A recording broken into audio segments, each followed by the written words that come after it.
Hi, besties. Thanks for joining today. I have a really fun episode for you, and I have a really fun guest on this episode. I have Stephanie McNeal, and if you don't already know who she is, first of all, she's the senior editor over at Glamour Magazine. I mean, like, no big deal.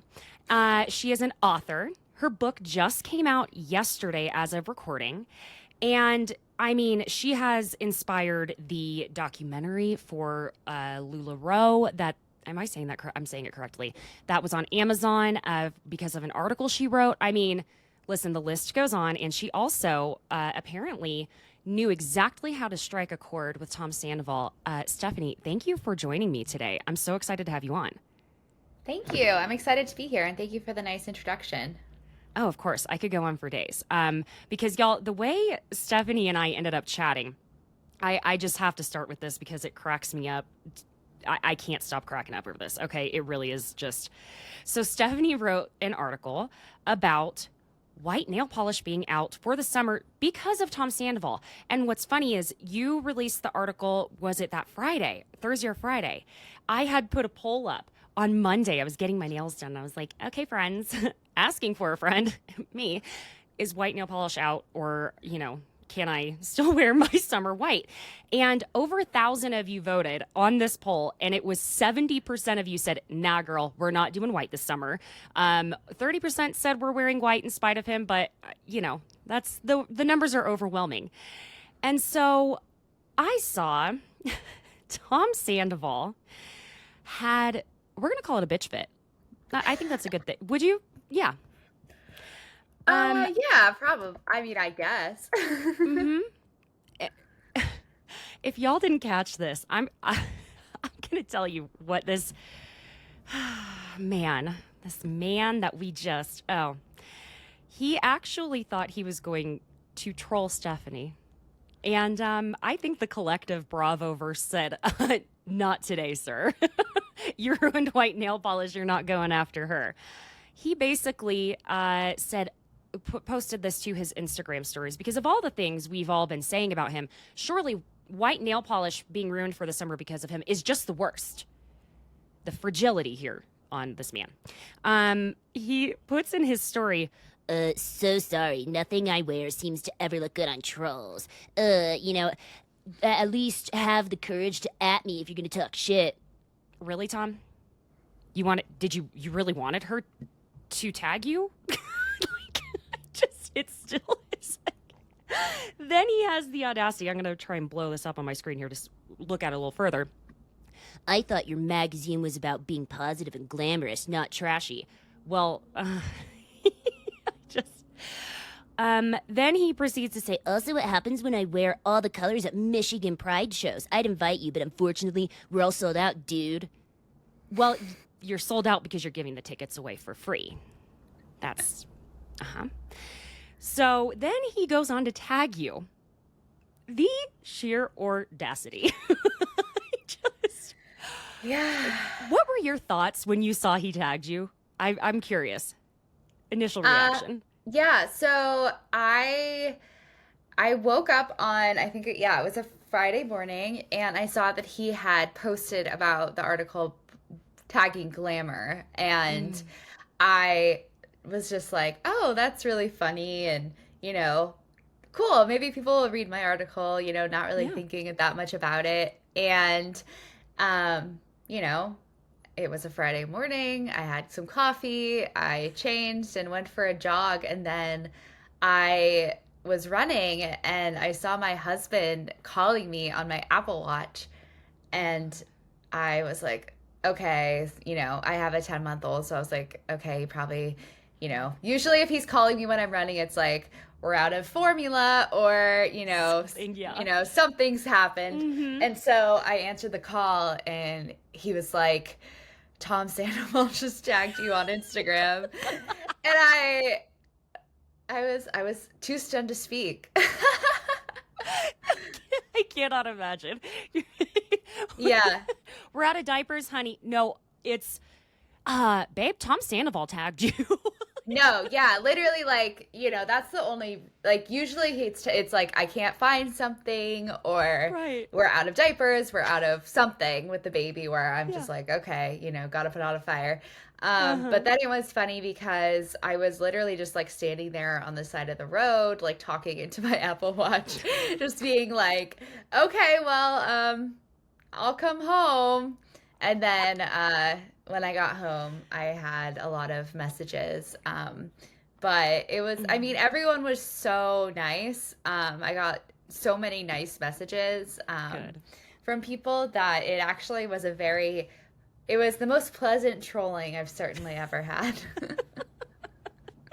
You know what? That really brings me joy because listen, at this point, it, Tom Sandoval, it's to me it's interesting. He kind of tried to like gaslight you in his stories, and you can really see how he has treated women in his life, the way he was speaking and the way he was trying to victimize himself.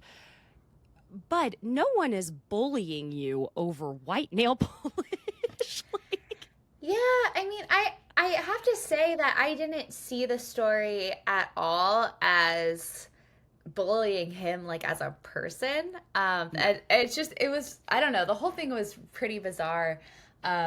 It was not something that, I just thought it was, well, it was from a genuine place where my yes. coworkers and I were discussing that,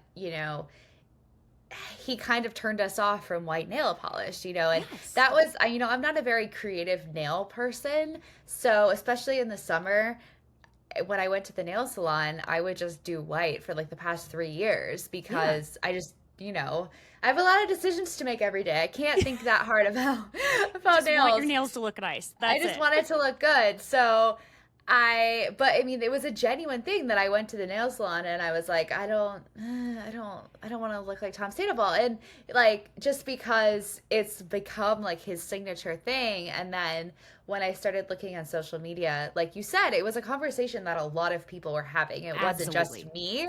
And so I guess I hurt his feelings. I mean, I'm sorry about that, but I didn't think it was bullying. It I was just not. thought it was funny. I It was really just not thought it was bullying. funny. Yeah. I thought it was funny as well. And part of, there are many factors obviously that got you to the position you're in. In your career, but part of those factors are that you are aware of what the conversations are around you, whether it be on the internet, now I'm not going to be able to say that word. Cute, Caitlin. Proverbially. Nope, still can't say it. Okay, so anyway, so maybe not literally, but the conversations happening around you. So yeah, we were talking about it, and it really was a thing. Like the white nail polish became, I don't know, like that's why I was going, man, if I get white nail polish and I show up to go watch the reunion at a watch party, or people are going to be, they're going to be side-eyeing me. And I'm side-eyeing myself with it. White nail polish will come back. We're not saying it's forever dead. It's just this summer. Now, if you're Yeah. looking for like a great pinkish white so that you can be somewhere in the middle, OPI, my go-to is usually Mod About You. So it's a pink that it really has this whitish purple base to it. Telling you it's a great option if you want something really light that's going to look great with a tan, all of that. I'm telling you, just try it. It's my go-to when I don't know what to get, and that's my favorite. I'm not See, a that's bubble really bath good to girl. know. That's Mhm. news you can use. Yes, exactly. See, you were being helpful to us. And part of Glamour discusses beauty trends. And Yeah, we were yeah. talking about a trend that's going away for the moment. My God. Well, and then also, listen, I don't know if you saw, I'm sure you did, on TikTok what OPI ended up posting after your article. And I said, listen, OPI, stay messy. I love it. They jokingly declared Funny Bunny and Alpine Snow dead and put Team Ariana. So it's been a collective. Okay. Yeah, I thought what they did was really cute. And yeah, I thought that was one of the most fun parts of the day for sure. Yes.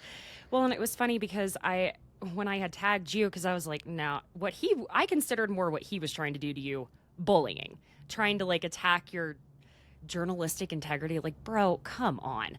And so when I had tagged you and I just started saying like, oh my gosh, I should have tagged him. Huh? And later on I went, wow, I just talked to this poor girl as if she actually knew me.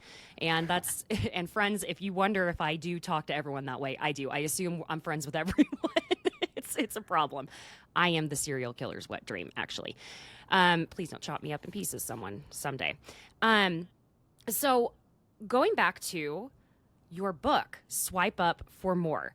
I was able to read your book and listen, it is so interesting because there is something about influencers, content creators, and there's a difference, which I love that you touched on in your book. And there is this mystique and mystery behind it where we're all kind of wondering, are these people doing a bulk day of photo shoots and then they're spreading it out? Like just even little things like that where I'm like, how are these people camera ready all the time? I very much let all of my friends who are listening know this on my face is rare, okay? It's because I'm not ready to show my real face on the internet yet. It'll happen, just not yet. But, you know, you really dove in and you spent 3 years researching and spending time with these influencers. And the big difference, which I had just been talking about this with some friends that I have just made in LA. And it was funny because the day I got back from LA going to kind of my very first actual like influencer event that I felt like imposter syndrome was hitting me real hard. I'm standing there with all these people that really like, that have like almost 1 million followers on TikTok and on Instagram. And I'm like, what am I doing here? Who let me in? But they were some of the kindest people I've ever met in my life. And we were talking about content creator versus the influencer. And just, I want to let you touch on that because I'm doing a lot of talking already. And friends, go check out her book. Again, it just released yesterday on the 6th. Today's the 7th. So tell us a little more about the difference between the influencers and content creators. Yeah, so for this book, I really wanted to focus on influencers in particular. I think for one, they are the type of content creator on the internet that I follow the most. Mm-hmm. And I also feel like they haven't been covered in as much depth as people who primarily create content that is video based. So in the book, I define essentially 2 classes of content creators who came up in the early 2010s. The first I called video creators, who are YouTubers, Viners, and I think one of the main characteristics, besides the fact that they were mostly video-based, is that these people were really seeking virality. They want subscribers, obviously, but if you watch YouTube and are observant of YouTube culture for a long time, they were all really chasing the big fish, like a big viral video, a big moment that led to them, really going above and beyond to try and get those eyeballs. But the shock value. Shock value, yeah. Mm-hmm. And, which is way more akin to, I would say, TV or almost a reality TV show where you kind of, going back to Vanderpump Rules, you're tuning in for the big events. Yeah. And that class of content creator were the type that, if mainstream culture at large were discussing content creators, they were usually discussing video creators. We had some of the really early ones like Hannah Hart, Lily Singh, the Paul brothers, David Dobrik, all of those type of people kind of would go into that box. But there was a completely different type of content creator coming up, which in the book and in general, I describe as influencers, which I think the main difference between them and video creators is the relationship that they're seeking with their audience, which is they, more than chasing virality, they were chasing a sustained relationship where followers would keep coming back, keep checking their page and keep buying from them and be loyal to them. So obviously there are influencers who have over 1 million followers, and that's great. But influencers are more like, if you're comparing, YouTube to Vanderpump Rules, for example, Right. an influencer's content is really more akin to a women's magazine where you're a subscriber, you go to it to get tips and tricks, and you keep going back. You keep going and trying to see what their updates are. And these people really started on blogs. Like, blogging was kind of the first forefront of the influencer space. And then eventually migrated over to Instagram. And now, things have diversified so much. People are on TikTok, they're on Instagram stories. So it's not that they can't create in a video form, it's more of the type of relationship that they seek. Yeah, absolutely. And what's interesting with that is I know we've been seeing also that trend of de-influencing, which, has actually been influencing still. But what cracked me up about this whole thing between Sandoval and the white nail polish, he unknowingly de-influenced us from putting on white nail polish. And, there's something else with that cracked me up in your book. And you and I have this very much in common. And you basically explained, like, look, I wanted to know what was going on with these people because, well, I'm nosy. And you know what? Stephanie, I am nosy too. And that's why it makes you a perfect journalist and both of us perfect for watching reality TV. I mean, I literally, if I hear the neighbors arguing, I'm pressing my ear against the wall. Okay. I am, and isn't that what reality TV is? It's like, Absolutely, absolutely. I don't know if this is a good place to unpack this. Maybe I should talk to my therapist about it or something. But I think one of the reasons I got into this field was I do really, for some reason, just want to know things about people. And I don't know, people tell me that in person and, random friend conversations, that I really like ask very probing questions, which I don't do on purpose. it's just But natural. I'm just a naturally, I guess, nosy person. Yeah. And, I think it definitely helps when you're a journalist, but I think it also makes influencers a great thing to be into because they do show so much of themselves. And I think, too, like, maybe something that your listeners would find interesting Mm, is I think that nowadays people say, oh, well, why would you want to follow an influencer when you could follow a celebrity and they're gonna, they're so much more interesting. But I really think that celebrities only show so much of themselves now because of the influencer industry. The influencer industry has really affected how public figures act on social media to a mm. dizzying degree. One of the people I talked to in my book was an early influencer marketer, and they said that as late as 2012, publicists did not want their clients on social media, like, full Right. stop. Their, actor clients, musician clients, public figures, celebrities that weren't, reality TV stars. And it really was influencers who made it so, an example that I've used over and over again that I think is like very clear about how influencers have affected the celebrity industry is Yeah. that Reese Witherspoon dropped the news of her divorce in a notes app on her Instagram. There you go. And I mean, that to me is a very clear Huge. sign of how things have changed. Absolutely. It's huge. And what I also love about your book is excuse me, is that it's while you're, pulling back that veil, you're giving the side of influencing that is also the business. Like, this is not just people putting on makeup trying to be cute and, oh, I can just make a little money. It is even just the type of, because I consider myself more of a content creator than obviously, who am I influencing with anything? Okay.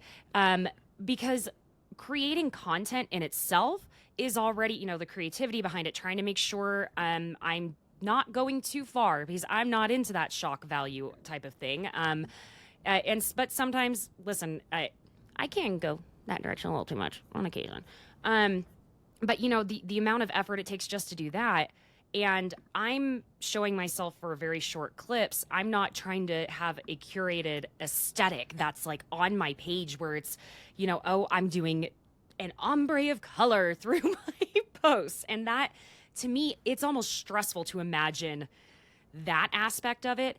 And also, I cannot explain how accurate the influencing, especially in my own life with makeup. Okay, I've been trying to learn my way through makeup because once I started putting my face on the podcast more, I was like, all right, I guess if I'm gonna have to look at myself, I want it to not give me a jump scare.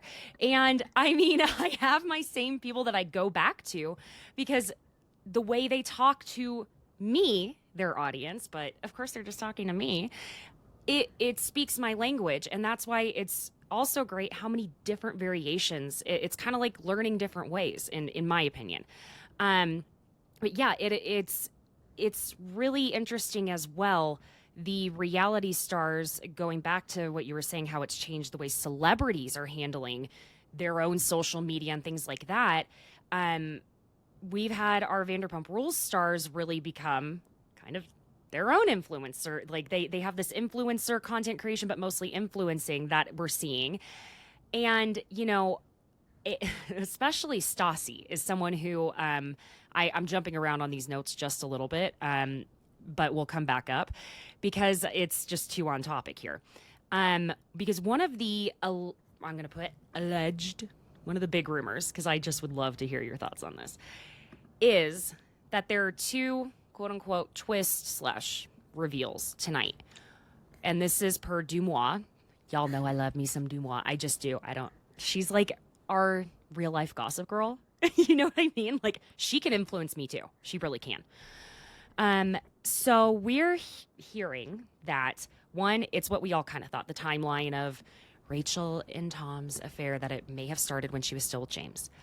And then there is an alleged reveal that scrapped Vanderpump Valley or Valley Village show that was going to have the original cast, that they are going to go ahead and do that show and that Stassi is going to be producing it. Because I've heard, listen, Stassi, it's interesting, after she was canceled and she, laid low, came back around, I'm listening to, her on podcasts. I want to hear what she has to say because it's fascinating. She has been saying she would only come back if she could be an executive producer on a show. What are your thoughts on this, especially considering how I considered her pretty much, she was influencer status with her outfit of the day type of thing and going, taking those pictures, and all of us, girls were trying to be basic bitches. Like she, whatever her book was, Basic AF, or I'm forgetting the name of it just now. Sorry, terrible Bravo content creator I am. And then to take such a spiral down, and now she's back up. I don't feel like we've seen that happen very often.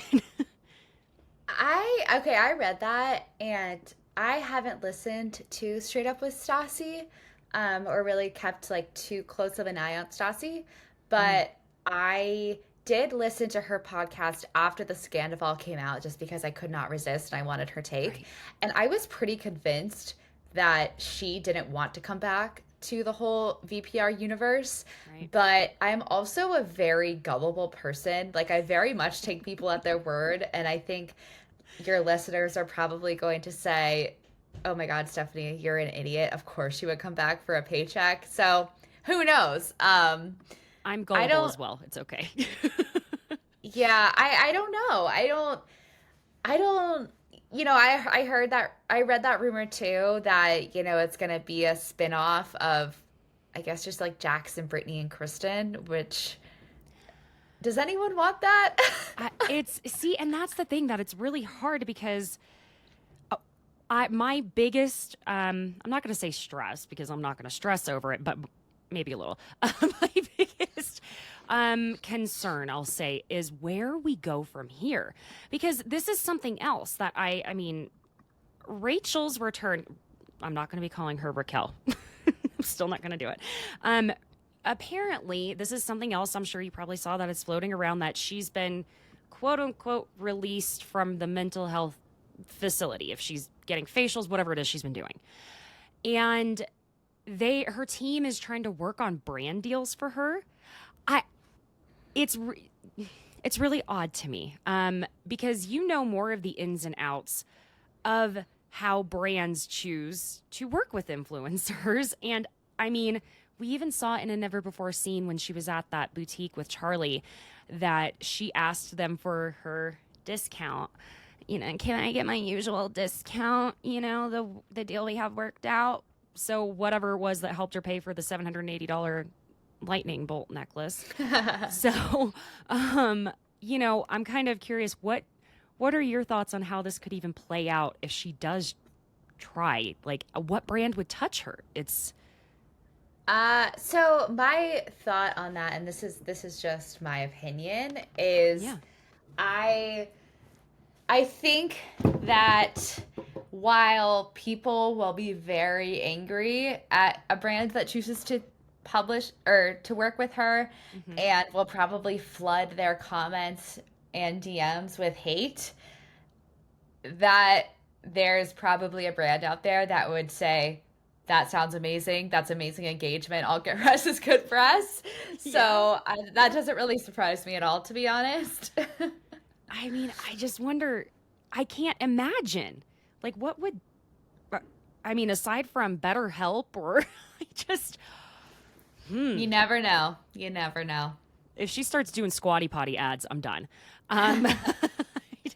Yeah. Um, you know, and this was also something I'd really wanted to touch on was that Dateline episode that came out.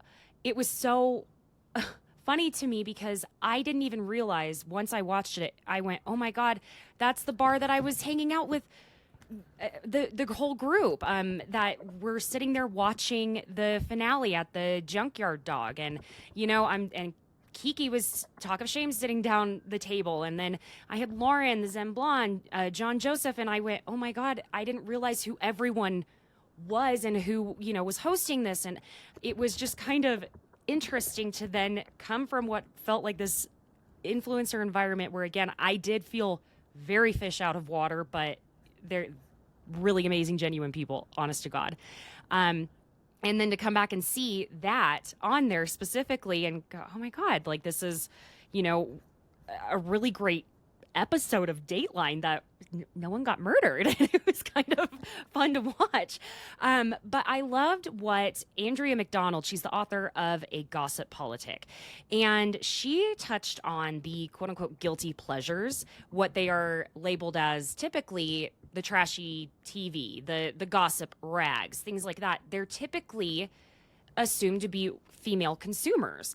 And, you know, men also typically consume this type of stuff as well. And where I'm tying this in is, you know, the female audience, I should say, for influencers, it's not just female. Men, like I remember people in my life, let me put it that way, that were men would follow these bodybuilders and they would, you know, try and do their entire routine, emulate their diet, emulate everything they're doing. And it's just, when are we going to start really addressing that there are also male influencers? You know, the Paul brothers, while they're content creators, I think they've also become in their, and we all have feelings about them.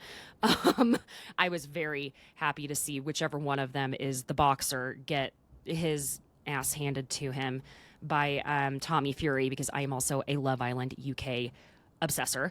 So that was fantastic to see.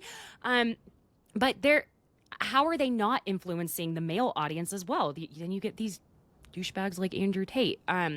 So I really appreciated that they were really touching on that in this episode, because also we don't call the Super Bowl or someone watching the Masters a guilty pleasure. It's like, Yeah, yeah. That was something that, I really had to deconstruct it myself a little bit. I mhm, really loved pop culture, even as a little kid, which was a little odd because that was not something that my parents were into at all. Like, my right, parents were not big TV people. Like, I was not exposed to it as a child. But I had this habit of going to the grocery store with my mom and just reading all the Us Weeklies behind, like walking behind yes, her as she shopped. And I've always really loved pop culture and gossip and celebrity gossip, but I think, I had it kind of ingrained in myself from society. I suppose that, I wanted to be a serious journalist. I shouldn't, indulge in that. And so when I did start into my career and kind of realized that I didn't really want to do hard news, and it's a really tough work, and really started understanding what culture reporting was and what it's how you can write really thoughtfully and about this kind of stuff. The sports analogy I read somewhere, and it really stuck with me because it is so apt that for some reason, because the sports audience is primarily male, that it is treated with this level of gravitas and seriousness that basically all female pursuits are not. And it's really interesting to look at that in the context of the influencer space, because influencing in general is an industry that's almost 85% women. So there's not that many other professions, full stop, that are that heavily women. I mean, maybe like hairdressers or something. Yeah, maybe. Yeah. Or I'm not knocking hair. I'm trying to think. Teachers, maybe. Yeah. But No, that's fair though.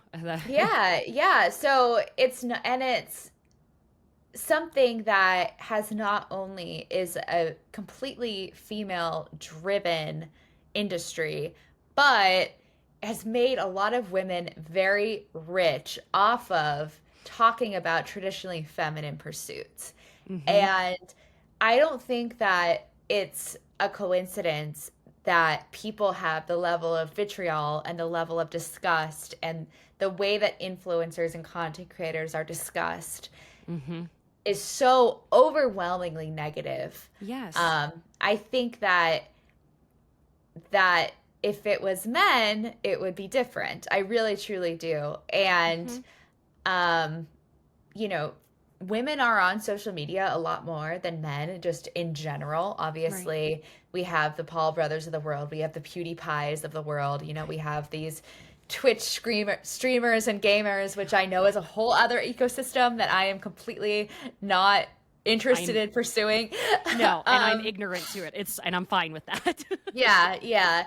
But, and this is not a perfect analogy, but I remember when the whole Wall Street Bets thing happened with GameStop, and just the level of gravitas and seriousness the Redditors were treated with was so true. really jarring to me as someone who studied this space for so long, because, it was men making money on the internet. And, it's not a perfect analogy, but to me it seemed very apt to be like, okay, why is, Martin Scorsese or whoever being immediately signed on to direct, and it wasn't Martin Scorsese, but, it was just this thing where there was already a million documentaries in the work. There were books in the works. There were movies in the works. Like within a week, there was like 5.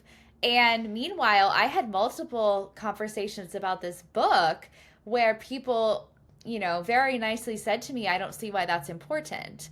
And it's a little jarring, and it's a little interesting to think about. And, I think there's a lot of women who have very negative feelings towards influencers. And I would hope that, in reading this book, that they could start to unpack that a little bit, because I think that there is it's a lot more complicated of a feeling than I think people realize. And I think at the end of the day, there's a way to consume influencer content, just like there's a way to consume any pop culture that can make you feel bad about yourself.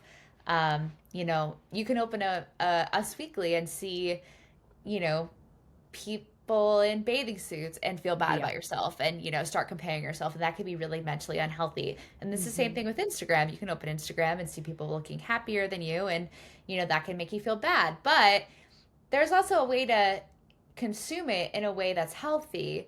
And I think that more women should be proud and not ashamed of the fact that sitting and watching videos or reading a blog post about putting on makeup or how to do your hair is something that they could enjoy without any sort of baggage attached to it. Yeah, and excuse me, part of it's interesting the way you're, also phrasing that is, the name that I had come up with for quote unquote besties by Bravo, and, if I have any new listeners, this is really where it was born. I will never forget. I listened to, I love the Watch What Crappens guys. Love them. Same. And I mean, and they're just some of the nicest people. Oh my gosh. And I went to the Golden Crappies. It was right before the pandemic.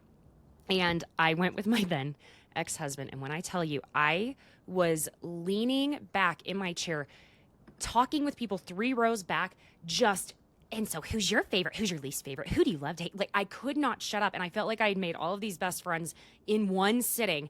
I mean, this should have told us something that I looked at my then husband and said, this is the greatest night of my life.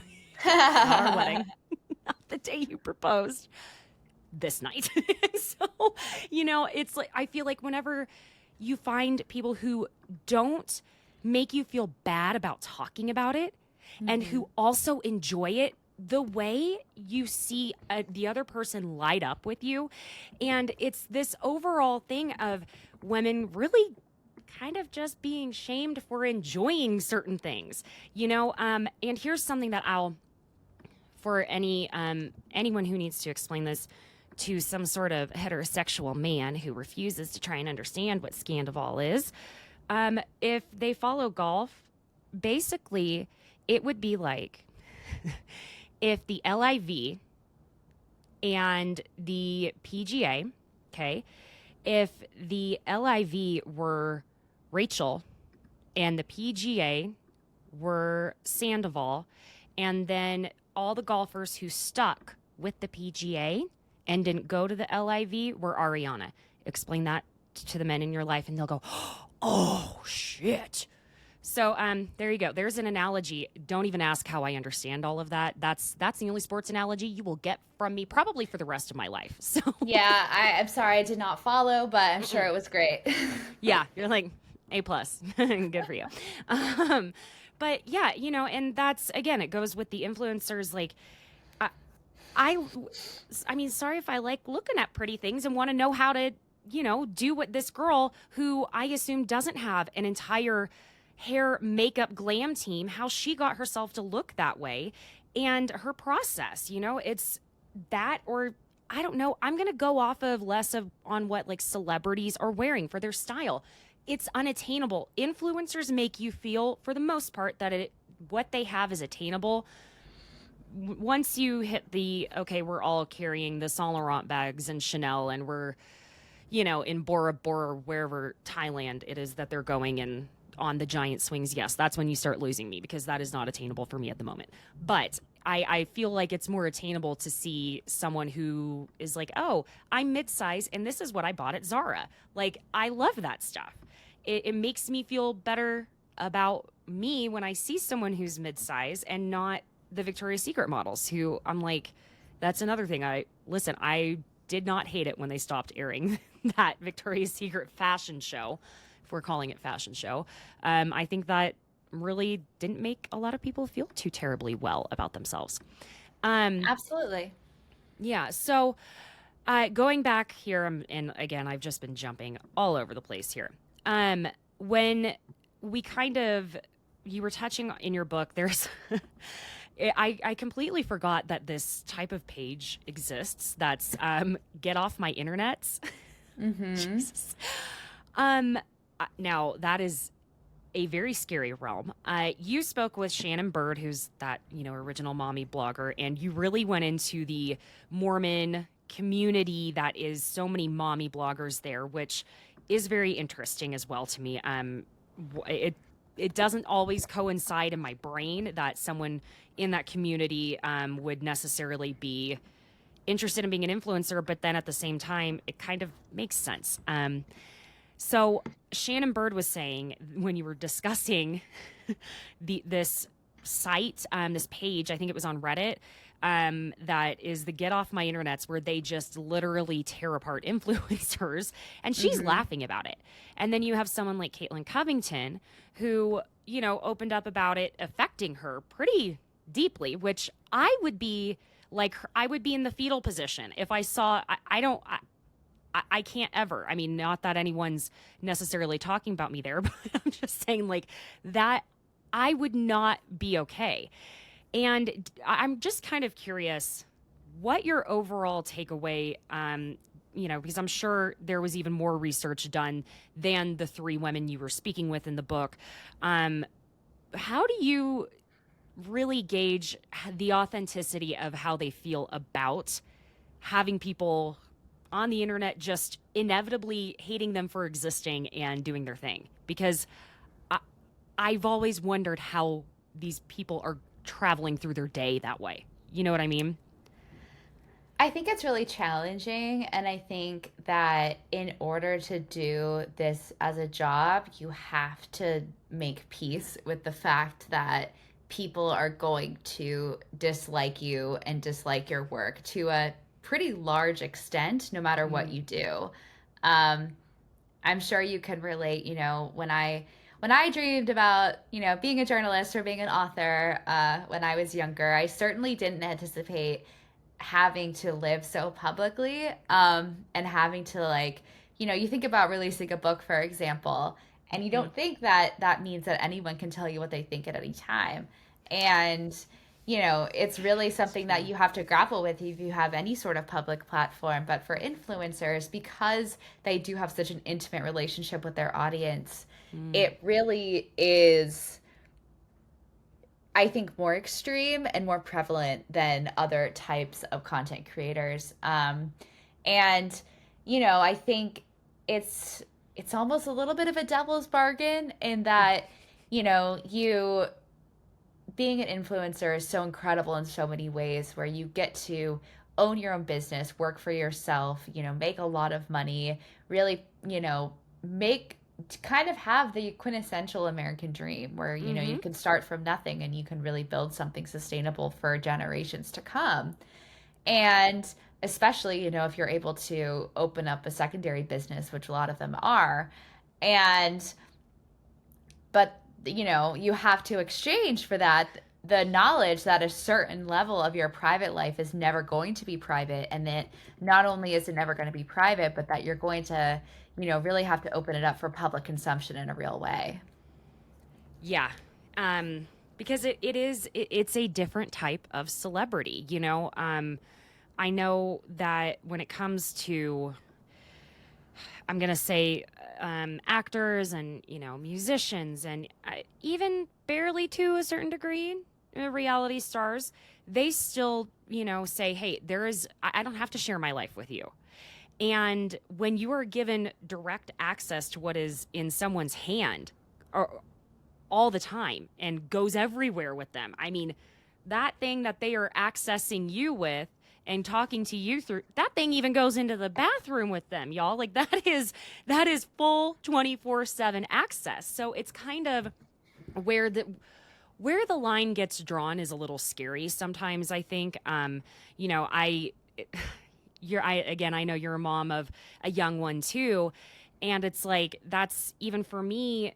We both have our platforms respectively, and it's sometimes I go, oh, he's just so cute, I want to share him, but then I'm like, I don't want to expose him to these people who, I mean, just because one time I made a joke about Trump, someone literally told me I looked like I snorted cocaine up my nose all the time.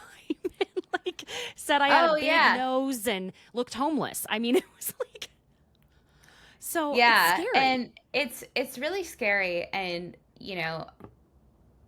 the Scandoval thing is an interesting thing because I think it's really hard to understand what it's like to have thousands of people looking at your Instagram or your public persona Hmm. until it happens to you. And that has happened to me a few times before, and mostly it was over writing about QAnon on Instagram. So this was a much more pleasant experience. Oh, But oh, girl, I I will cannot. say, yeah, I will say that, That's scary. you know, Oh, I I would be fine with posting photos here and there of my baby. My husband's pretty against it, and kind of we came to a decision like it's not really worth it. Like what she doesn't need to be on my page. But I did post a photo of her when she was a newborn when I went on maternity leave just to tell people.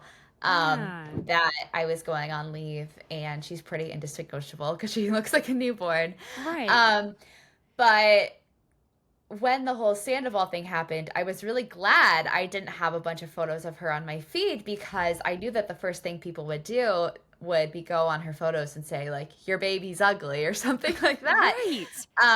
People are Because insane.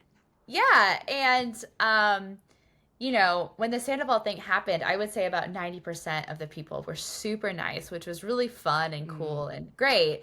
But there were some like random people who, were sending me like hate messages, and it's very minor. But one of them did comment on the photo of my baby and said she looked like a barf emoji or something like that. What the I'm sorry, but what the actual fuck? And Who? I mean, it's not surprising to me at all, just because That I is. know the state of the internet, but I don't think people really understand what it's like to have that level of attention. And, you know, influencers get way worse. And I certainly couldn't do it. No, yeah. And by the way, because of course it would only be appropriate that I went ahead and stalked your Instagram a little bit before you came on, and your daughter's birthday is 10 days after my son's. So we both have our twin Oh, babies. Yeah. yes. Because she's about to turn 1 then. So She is. Yeah, she is. it goes so fast. I I hate know. how fast it I goes. know. Of course, the toddler stage. Oh my goodness. Y'all, I'm just going to disclose this.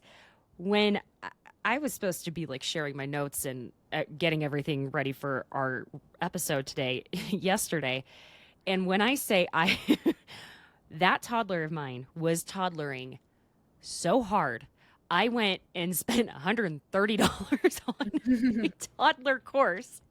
Now, listen, those ladies at Big Little Feelings, it better fix my life because I just wow.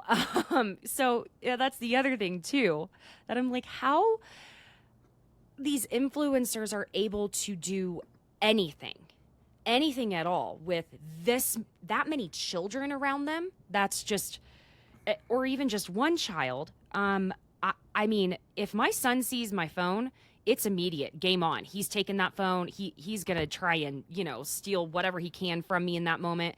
I just it is really fascinating. Like I just wonder, are they bribing the kids with candy? What are they doing? How are they getting them to sit still? There's Yeah, no I way. mean, that was one of the big things that I wanted to talk about in my book, and that Shannon talked about a lot, was it can be really hard. It's easy when the kids are small, but once they get older, it can be really challenging to navigate. And I think, you do kind of see in general, once kids grow up to be around, I would say 8 or 9 or so, they do usually end up being a little bit phased out of their parents' accounts. So it's Mm, going to be interesting to see, what the whole generation of blogger kids has to say about everything. absolutely. And I'm also interested to see what the Vanderpump kids. I mean, Oh my you know, gosh. because Ocean wasn't allowed to be on, and I mean that's the other thing is, so if they do this spinoff, is it going to be focused on some of them and their kids, or yeah, that's I mean, because that's the other thing. Oh my gosh, could you imagine growing up and eventually watching a show and your dad No, was no, Jax? no, no, no, no. Hard pass. I That's how I feel watching any reality TV is right. I just never could get over the fact that my parents would have to see that. No, no. That's listen. My mom loves me dearly, but she doesn't even listen to the podcast because she's like, now, Caitlin, you could use some different adjectives other than an F word. Listen, I'll get myself my word of the day calendar, but sometimes the unit of measurement is as fuck. Okay, that's the way it goes sometimes. So that will be interesting to see how they navigate that, because obviously these people are not servers at Sir anymore, and except for poor Peter, still Yeah, manager over there. God bless him.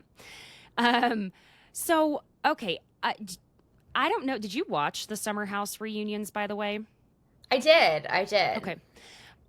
Not a lot happened. I just would love to chat for just a moment about that, because I I finished watching it today. I normally am watching it like that night.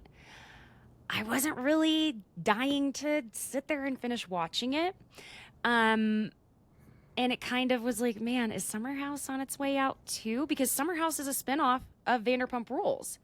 Sheena was saying that on her podcast when she had her attorney Nima and she had Lala on. And so I'm wondering if we're all a little fatigued of the young partying, except for Southern Hospitality. I think they're bringing something just a little bit different. But yeah, what are your thoughts on the direction with Summer House? Because it's not hitting the way it used to. I mean, I think that the entire kind of Bravo verse is, I don't know. I feel like the entire Bravo verse is kind of interesting, entering this interesting tipping point where all of these shows are kind of this first generation, if you will, of the non-Housewives reality shows are really kind of, it's been a decade pretty much for all of them, or around a decade, and they all started when they were you know, in their early 20s. Like I'm thinking of Southern Charm as well in this, Yeah. or early 30s, you know, and it was like Southern Charm obviously had T-Rav or whatever, but like, you know, mostly it was young people and it was Yeah. about the lives of young people. And they're all kind of hitting this thing where it doesn't feel very organic to me as a viewer that they would be going out like that, because once I hit my 30s, and granted I turned 30 right as COVID, like 6 months later COVID hit, so I don't know if that's like if my maturation out of partying lifestyle was sped up because of that. Yeah, right. But I certainly can't hang like that Oh anymore. no. And a lot of them are getting married and having kids. You know, I'm thinking about like Kyle and Amanda. Um, so I think that there is gonna, if I were to predict just based on as a viewer, not a media person, I would say there probably will be some sort of shakeup with a lot of the shows. Whether that's, you know, I don't know if they would recast or if they, you know, I think it seems like they're doing more spin-offs now. I guess all the shows are spin-offs of each other, but I would love to see personally a really unique, like brand new cast Bravo show. You know, I'm thinking of like Southern Charm when it premiered. It was really like a unique show that didn't have Different. ties to the other shows. Mm-hmm. But I don't know. I think that Bravo is definitely in an interesting space right now where Yeah. a lot of their shows are kind of, I think, ready for a refresh. But then they had the Scandoval, which is like, by all accounts, bringing more eyeballs to Bravo than ever. I mean, So I'm interested to see as a viewer what the network kind of does with this and how they go forward. yeah, you know, and as you were talking, I kind of thought of this like if they really, because the viewership, we're all, especially those of us that, watched the Housewives when we were really young, like in high school. And then, we grew up literally with the Vanderpump Rules crowd. We're the same age as them. And, it's not that we want to stop watching these particular people. We just want to see them in what is a less forced scenario. Like you were saying, listen, if I'm able to go out, I'm a single mom, so it's not like if my son's with me, I'm not going out until midnight. Even I say midnight, like, oh, that's so late. Or like I'm not going out until 2 a.m. You get where I'm going with this. But maybe if I were still single, or if I didn't have a child, maybe I would go out maybe once or twice a week as opposed to once or twice a month. So they could still have their drama, and they could still have their moments, because it doesn't always have to be fighting. It doesn't always have to be drama. It is, I go back to this all the time, but that's like the trip that the New York ladies took when they went to Mexico to do the tequila tasting for Bethany. I still could go back and watch those 2 episodes. They were so fun. There was hardly any drama, and it was just fun watching them have fun and be with their friends. We still enjoy that. That's not, it doesn't have to be intense Scandoval, horrific type of stuff, because I don't know that they can. I don't know what they do, and it's kind of makes me sad. But also, we genuinely believed, for the most part, that Vanderpump was on its way out this season. Yeah. Oh yeah. I think that original especially finale, after that COVID season, yeah. I thought they were on their way out, and then I thought it would be revived a little bit by the 2 breakups, but little did we know, had It's interesting to wonder like how this all would have looked. I became more of a strictly Bravo content creator right before, not right before, I guess. I've been doing this for I'm going to say 10 months now. So, it was brilliant timing for me to finally, join this, but I wonder if you and I both were just the viewers, we weren't doing all the things we're doing, how we would view it. And I don't know if I would be able to watch any more of it, because I think I would be fatigued of the whole thing. I don't know. I'm concerned about it, clearly. Because it's just, I love how it's brought all of us together. I mean, collectively, we're going to watch parties, and you're wearing your shirt. She's got her number one guy in the group sweatshirt on. I'm going to try and stand up here. I designed this worm with a mustache tour, the Gaslight and what did I call it? Gaslight and Apology tour that very I cute. made. I spent a weekend putting that together. It's not as easy as I thought it would be. And we're all collectively in this together, and a show like Summer House isn't going to do that with us, I don't think. The only thing that really can easily be a team here, I'm just going to wrap the Summer House aspect with this, basically, is who were you leaning toward on the Lindsay and Danielle thing, by the way? Just curious. I'm asking everyone. Oh my gosh. I think Danielle acted poorly, but I think it's clear to me as a viewer that she was struggling with something. Yeah. And it seemed to me like she was it was almost a cry for help, where she was acting out to get her friend to notice her. And I don't think Lindsay was picking up on that, or she didn't care to pick up on that. And that to me was sad to watch. That's my hot take. Honestly, I think that's a great way to put it, because I've seen this is something else that I'm struggling within the Bravo-verse, is I find that people believe that there is only a right or a wrong. There is only left or right. And everything is so much more nuanced than that. And here I went into the season thinking, oh my God, of course I'm going to be Team Danielle, whatever ends up happening between them. And then you see the episode and you're like, oh my God, Danielle, jeez. It's like you would have thought she were the one who had their best friend sleep with their boyfriend. I mean, it really was intense. Now, she did admit at the reunion there was alcohol involved, which there always is. And, we all know that heightens things. And then when they had their talk in the kitchen, wow, Lindsay was so cold. I would not, that broke my heart, because I'm like, girl, come on. Like, you can have your feelings and protect yourself and hold your boundaries without being that cold. It was, I don't know if she disassociates or what it is. But then so I was like, okay, that's a little Then we get to the reunion. I was really surprised that Andy stepped in to kind of explain to Lindsay, girl, are you not seeing that, like, she's apologizing, she's telling you she's hurting, she's been there for you all this time, all these years. And Lindsay was also behaving as though Danielle had done something much more egregious than she did.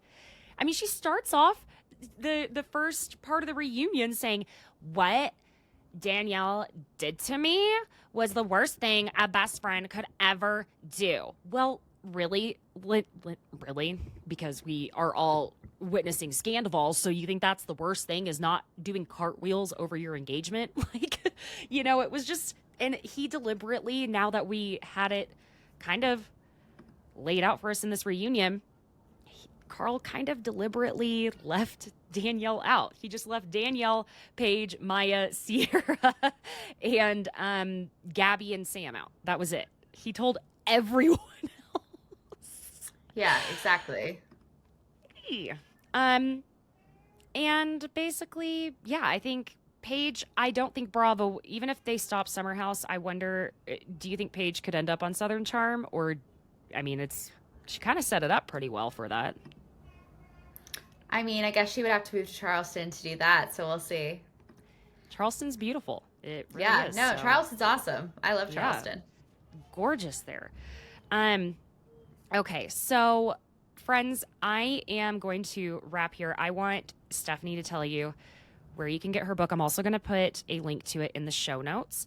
It really is an interesting book, and it's, we've discussed quite a few aspects of it here, but there's so much more to it that you really just need to read it. And it's a fun read, especially for summertime. Like, it's just really interesting to pull that veil back. And I love the research you did on it. And it's just very well rounded. And I just can't say enough good things about it. Thank you so much.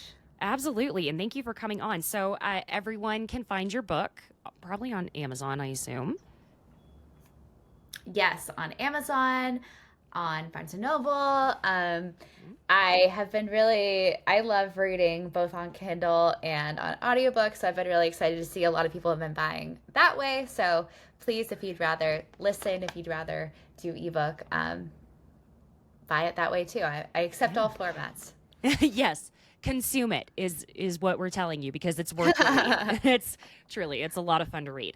And you can find Stephanie. I'll put your links to your Instagram and everything like that in the show notes as well. But you can find Stephanie on Instagram at Steph E. McNeal. And you're on TikTok and all the I am. I didn't have a specific work TikTok, but I just made one. And it's the same on everything. So perfect. Okay, friends, we're going to end up watching this part 3 of the reunion tonight. Leave a lovely little review and, do the like and subscribe, all of that fun stuff. And go check out Stephanie's book. And friends, I will be seeing you again this week.